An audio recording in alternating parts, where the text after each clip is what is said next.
Hello everyone, I am Neha and welcome back to my channel. In this video, we will talk about quasi experimental design. As you all know कि ये जो topic है ये MPC 005 का है, जो कि 005 के ब्लॉक 3 एंड यूनिट 3 है. ओके तो क्वेसी एक्सपेरिमेंटल डिज़ाइन में सबसे पहला पॉइंट है कि जो ग्रुप हम लेते हैं अपने रिसर्च के लिए उसमें कोई भी रैंडमाइजेशन नहीं होता है. ठीक है, इसको आप ध्यान में रखना. मैं मेन पॉइंट ही बताऊंगी. रैंडमाइजेशन नहीं होता है. सेकंड है, इसी की वजह से ये प्री एग्जिस्टिंग, रैंडमाइजेशन नहीं होता है इसलिए ये प्री एग्जिस्टिंग जो ग्रुप होते हैं उसी पे ये रिसर्च या स्टडी होती हैं. ठीक है. एंड थर्ड है कि ये नेचुरल सिटिंग में अप्लाई होता है. ठीक है, नेचुरल सिटिंग में ये रिसर्च यूज होती है. ठीक है, इम्प्लीमेंट होती है. ओके एंड फोर्थ पॉइंट है यहाँ पे कि जो रिसर्चर है वो फाइंड आउट करता है the effects of a specific treatment जो कि इंट्रोड्यूस होता है किसकी वजह से, बाय द रिसर्चर. ठीक है, जैसे कोई मेडिसिन है उस पर रिसर्च हो रही है तो वो उसके लिए क्या होगा, उसका स्पेसिफिक इफेक्ट्स क्या करेगा, रिसर्चर फाइंड आउट करता है. फिफ्थ पॉइंट है इसमें कि जो रिसर्चर है जब रिसर्च करता है तो researcher can also minimise the influence of extraneous variables. ठीक है, जो एक्स्ट्रानियस मीन्स के जो कंफाउंडिंग वेरिएबल्स होते हैं वो उनको इफेक्ट करने से, इन्फ्लुएंस करने से मिनिमाइज कर सकता है. ठीक है, तो इस तरीके ये होती है क्वेसी एक्सपेरिमेंटल डिजाइन. तो इसको एक एग्जांपल के थ्रू समझते हैं. मान लीजिए कि कोई टीचर है. ठीक है, उसने एक न्यू टीचिंग मेथड्स को क्या किया है, डिस्कवर किया है. ठीक है, न्यू टीचिंग मेथड. अब वो क्या करेगा कि अपनी उस मेथड को अप्लाई करेगा, रिसर्च के थ्रू स्टडी करना चाहेगा कि ये जो न्यू टीचिंग मेथड्स है ये एक्चुअली में वर्क कर रही है कि नहीं, कितना वर्कफुल है. ठीक है, कितना यूजफुल है ये. तो क्या करेगा, अपने स्कूल से, कॉलेज से, जहाँ भी वो टीचिंग कर रहा है तो वो क्या करेगा, अपने स्टूडेंट्स पे क्या करेगा, अपने स्टूडेंट्स पे टीचिंग को अप्लाई करेगा. और उसी स्कूल या कॉलेज में जो पहले उसके कलीग हैं, अदर टीचर्स हैं, वो प्रीवियस जो पहले की टीचिंग मेथड यूज कर रहे थे वो उसी को करेंगे. तो क्या हो गया, उसको प्री एग्जिस्टिंग ग्रुप मिल गया. जो पहले से ही ग्रुप बना हुआ था वही ग्रुप उसको मिल गया. रेंडमाइजेशन की जरूरत नहीं पड़ी. और नेचुरल सिटिंग में क्या हो गई, ये जो रिसर्च है वो हो गई. अब इन दोनों ग्रुप में वो क्या करेगा, अपनी कंपैरिजन करके, ठीक है, कंपैरिजन करके क्या करेगा, कंप्लीट करेगा. तो इसमें क्या होगा कि जो एक्स्ट्रानियस वेरिएबल्स हैं वो भी इफेक्ट या इन्फ्लुएंस नहीं करते हैं. ठीक है, क्वेसी एक्सपेरिमेंटल डिजाइन में. ओके सो इसकी कुछ डेफिनेशन भी बुक्स में दी हुई है, वो भी देख लेते हैं. जैसे अकॉर्डिंग टू मकबरी एंड वाइट ने 2007 में ये डेफिनेशन दी थी. Quasi experimental design is research procedure in which the scientist must select subject for different condition from pre-existing groups. ठीक है, तो pre-existing group से हम क्या करते हैं, अपने जो सैंपल है उसको कलेक्ट करते हैं. ठीक है, और नेक्स्ट जो है डेफिनेशन वो है अकॉर्डिंग टू शादिर, कुक और कॉम्बेल ने 2002 में ये डेफिनेशन दी थी. The term quasi experimental design refers to a type of research design that lacks of elements of random assignment. ठीक है, एक क्या होता है कि इसमें बस रैंडम असाइनमेंट नहीं होता है, ये इस टाइप की एक रिसर्च डिजाइन है. तो जब क्वेसी एक्सपेरिमेंटल डिजाइन आपको आएगा एग्जाम में तो आप उसके साथ साथ, उसके मीनिंग के साथ साथ ये पॉइंट लिखकर आप ये डेफिनेशन भी ज़रूर लिखना, क्योंकि बहुत इम्पॉर्टेंट होती है।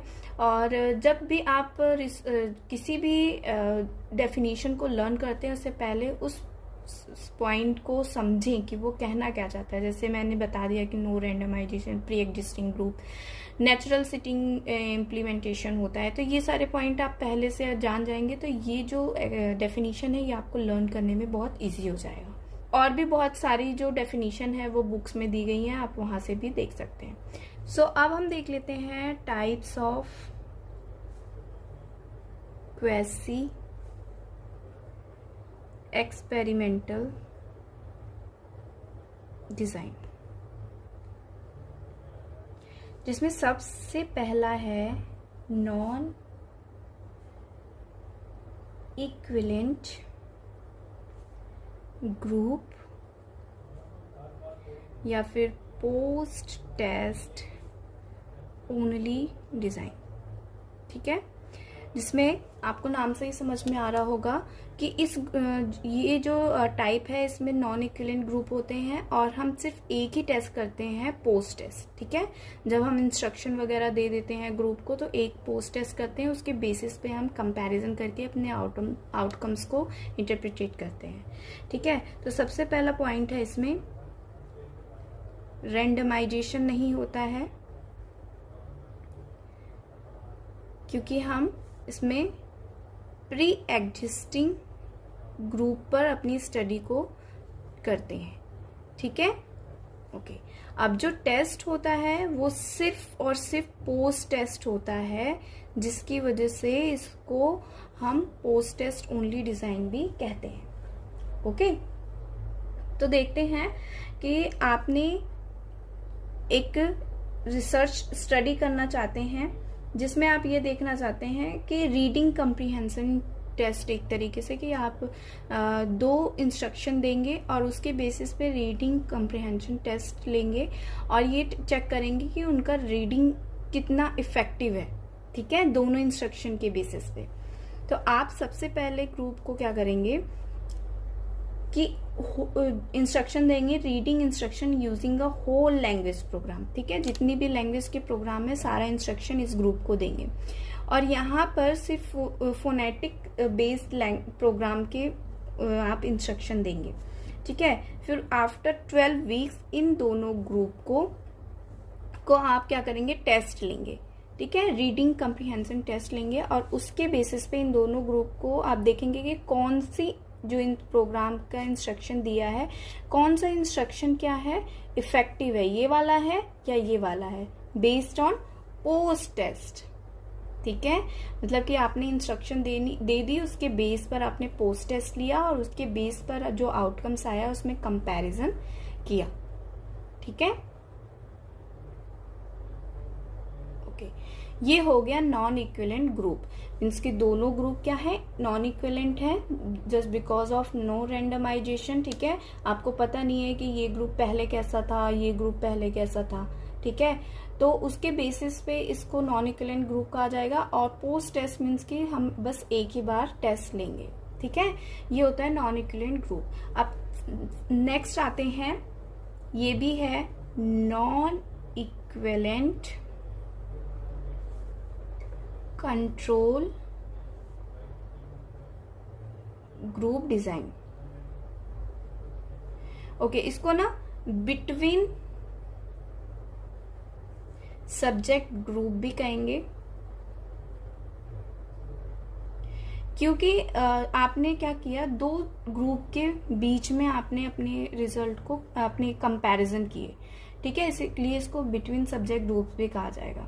ठीक है, ओके, अब नॉन इक्विवेलेंट कंट्रोल ग्रुप में क्या किया जाएगा, आपने एक ग्रुप लिया, उसको 2 पार्ट्स में डिवाइड किया, एक एक्सपेरिमेंटल ग्रुप लिया, दूसरा कंट्रोल ग्रुप लिया। इसको आपने ट्रीटमेंट दिया और इस ग्रुप को आपने ट्रीटमेंट नहीं दिया। ठीक है, उसके बेसिस पे आपने क्या किया, कंपैरिजन करके कंपैरिजन किया और जो भी आपका आउटकम आया वो हो गया आपका non equivalent control group. Non equivalent control group की दोनों ग्रुप जो है वो नॉन इक्विवेलेंट है। सेम यहाँ पर भी आपने रैंडमाइजेशन नहीं किया। ठीक है, जिसकी वजह से आपका जो ग्रुप है वो नॉन इक्विवेलेंट ग्रुप है। ठीक है, ओके, अब नेक्स्ट आते हैं, थर्ड है the separate pre test and post test sample design.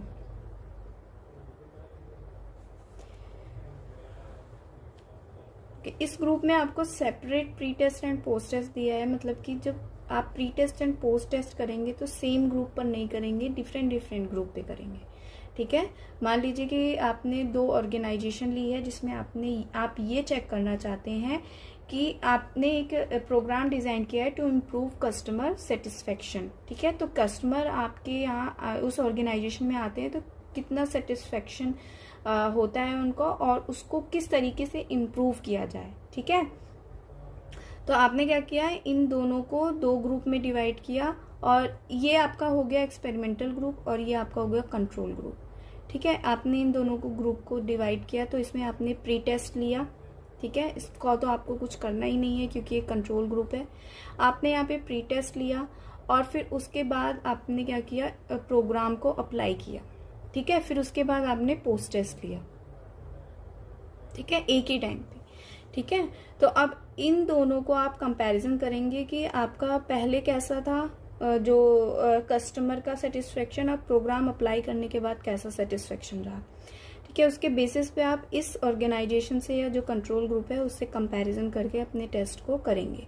ठीक है, तो यहाँ पर क्या हुआ कि सेम जो कस्टमर हैं उनके ऊपर आपने टेस्ट को अप्लाई नहीं किया, डिफरेंट डिफरेंट कस्टमर्स के ऊपर आपने या पार्टिसिपेंट्स के आपने जो टेस्ट है वो अप्लाई किया।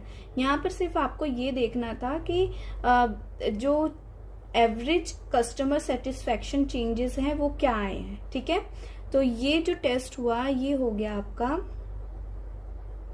With in organisation the pre and post groups are non equivalent. Non equivalent क्यों है, क्योंकि ये दोनों ग्रुप एक दूसरे से मैच नहीं कर रहे हैं, डिफरेंट डिफरेंट कस्टमर के ऊपर आपने ये दोनों टेस्ट किए हैं। और विद इन ऑर्गेनाइजेशन है क्योंकि एक ही एक्सपेरिमेंटल ग्रुप पे ही आपने अपने प्री टेस्ट और पोस्ट टेस्ट क्या किए हैं, अप्लाई किए हैं। ठीक है, विद इन मैंने बताया था कि ये रिपीटेड होता है एक ही ग्रुप पर। ठीक है, तो इसलिए ये हो गया within organisation the pre test and post test are non equivalent. Okay, so next type है, 4th नंबर का आ जाता है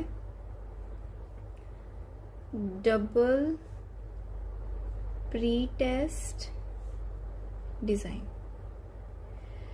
सो इसमें क्या होता है कि हम 2 ग्रुप लेते हैं। ठीक है, 2 ग्रुप्स हम यहाँ पर लेते हैं और इन दोनों ग्रुप को हम 2 सब्स ग्रुप में डिवाइड कर देते हैं। ठीक है, यहाँ पर क्या किया जाता है, हम इस ग्रुप को प्री टेस्ट लेते हैं।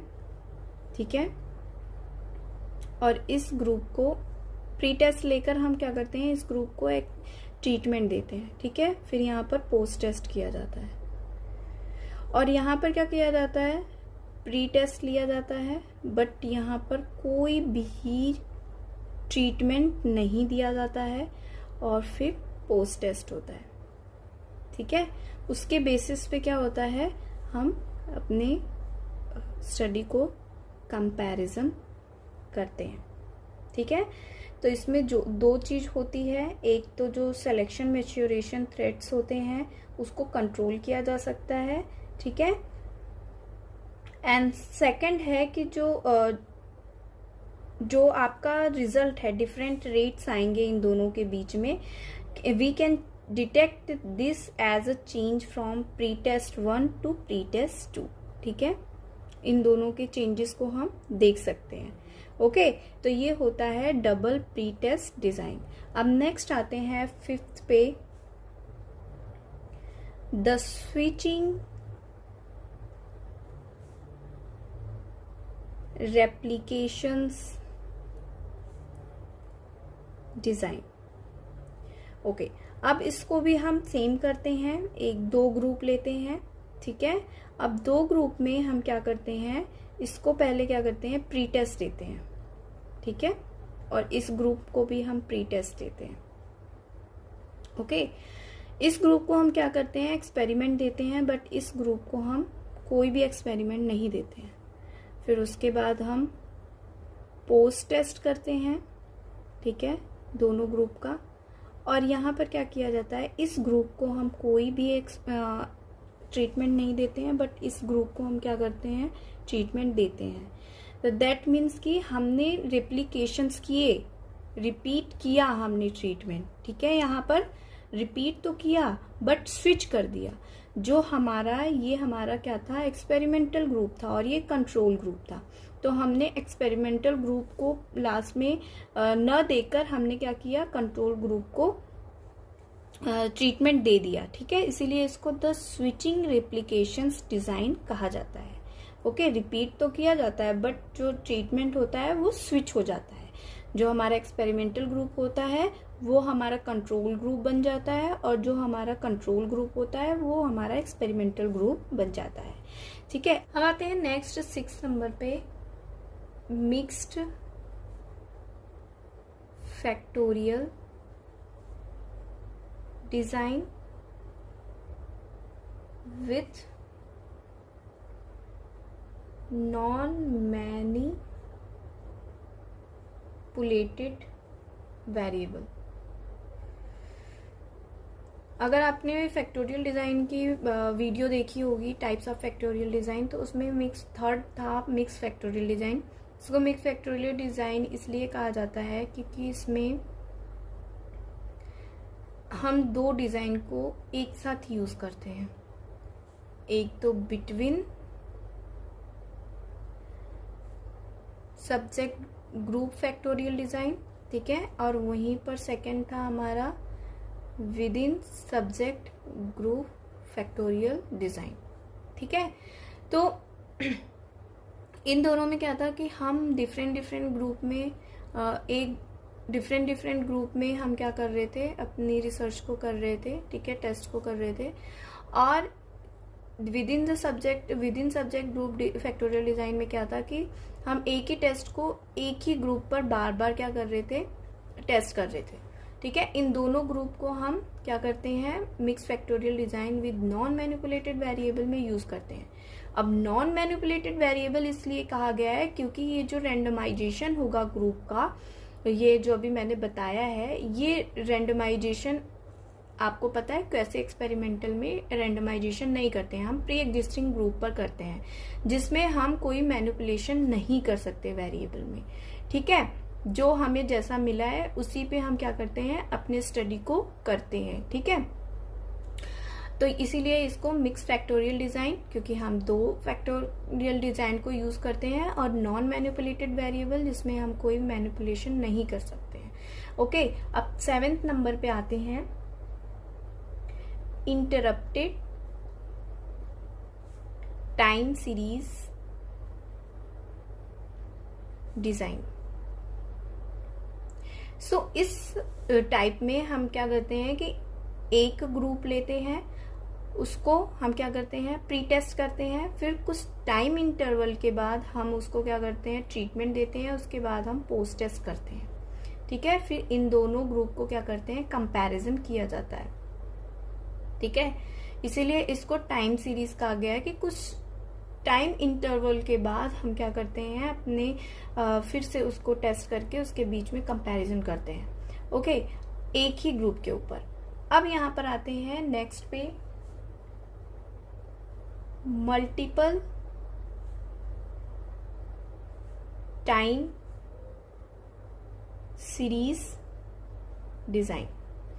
अब यहां पर क्या होता है, हम 2 ग्रुप लेते हैं, एक सैंपल लिया, उसमें 2 ग्रुप में डिवाइड किया, ठीक है। अब इस ग्रुप को हम क्या करेंगे, प्री टेस्ट करेंगे, और क्या करेंगे, इसको ट्रीटमेंट देंगे, और उसके बाद फिर हम क्या करेंगे, पोस्ट टेस्ट करेंगे, ठीक है। और यहाँ पर क्या होता है, हम प्री टेस्ट इस ग्रुप पर करेंगे बट कोई ट्रीटमेंट नहीं देंगे, और उसके बाद हम पोस्ट टेस्ट करेंगे। फिर उसके बाद इन दोनों ग्रुप में क्या हो गया, कंपैरिजन होता है, ठीक है, होता है मल्टीपल टाइम सीरीज डिजाइन। अब ये जो प्री टेस्ट और पोस्ट टेस्ट होता है, इसमें क्या होता है कि टाइम का डिफरेंट होता है, इंटरवल होता है, इसीलिए इसको मल्टीपल टाइम सीरीज डिजाइन कहा गया है, क्योंकि दो बार इस ग्रुप को किया जाता है। ये आपका एक्सपेरिमेंटल ग्रुप है, ये आपका कंट्रोल ग्रुप है, ठीक है। और आपने कुछ टाइम इंटरवल के बाद क्या किया है, ट्रीटमेंट दिया है, फिर उसके बाद टेस्ट किया है, उसके बाद कंपैरिजन किया है इन दोनों ग्रुप में, ठीक है। ओके, दो बार किया है, इसीलिए इसको मल्टीपल टाइम कहा गया है। और इसमें इंटरप्टेड टाइम सीरीज बस एक ही बार रिपीट किया गया है, ठीक है, एक ही ग्रुप पे। तो आप इसको ध्यान रखना, कंफ्यूज ना होना, ठीक है। अब नेक्स्ट पे आते हैं। नेक्स्ट टाइप है 9th, रिपीटेड ट्रीटमेंट डिजाइन। अब इसको आप नाम से ही समझ गए होगे कि क्या होता है। पहले एक ग्रुप का प्री टेस्ट होता है, फिर उसको ट्रीटमेंट दिया जाता है, फिर उस ग्रुप का पोस्ट टेस्ट होता है, ठीक है, फिर विथड्रॉ किया जाता है कुछ टाइम के लिए, ओके। फिर उसके बाद फिर ट्रीटमेंट दिया जाता है, उसके बाद फिर से प्री टेस्ट होता है और फिर से पोस्ट टेस्ट होता है, ठीक है। तो मतलब कि कई बार उनको ट्रीटमेंट दिया जा रहा है। यहाँ पर कितने बार हो गया, 2 बार ट्रीटमेंट दिया जा रहा है, इसीलिए इसको रिपीटेड ट्रीटमेंट डिजाइन कहा जाता है, ठीक है। अब नेक्स्ट एंड लास्ट है काउंटर बैलेंस्ड डिजाइन। सो काउंटर बैलेंस्ड डिजाइन को क्रॉस ओवर डिजाइन भी कहा जाता है, क्रॉस ओवर डिजाइन। एंड ये फर्स्ट हो गया। एंड सेकेंड पॉइंट इसका ये है कि ये जो नेम है counter balance given by Underwood, ठीक है, अंडरवुड ने दिया था इसको 1949 में, ओके। तो ये जो काउंटर बैलेंस डिज़ाइन है, इसमें क्या होता है कि रैंडमली अप्लाइंग एक्सपेरिमेंटल ट्रीटमेंट। जैसे कि मान लीजिए कि आप अपनी रिसर्च कर रहे हैं और रिसर्च में आपने 4 ग्रुप में अपने जो सब्जेक्ट हैं और जो ग्रुप हैं उनको डिवाइड किया, group A, group B, group C, group D, ठीक है। अब इन ग्रुप को आप रैंडमली क्या करेंगे, ट्रीटमेंट देंगे, ट्रीटमेंट 1, ट्रीटमेंट 2 और ट्रीटमेंट 3 एंड ट्रीटमेंट 4। इस चीज़ को अगर 4 ग्रुप है तो आप 4 टाइम्स ट्रीटमेंट को रैंडमली अप्लाई करेंगे। उसके बाद उन ग्रुप में क्या चेंजेस आए हैं, ठीक है, उसको आप कंपैरिजन करके रिसर्चर क्या करता है, कंपैरिजन करके अपनी रिसर्च का आउटकम्स को फाइंड करता है, ठीक है। तो ये थे 10 points of quasi experimental design. I hope आपको समझ में आया तो प्लीज़ लाइक करें, अपने दोस्तों के साथ शेयर करें, और मेरे चैनल पे नए हैं तो प्लीज़ मेरे चैनल को सब्सक्राइब करें for more videos. Thanks for watching.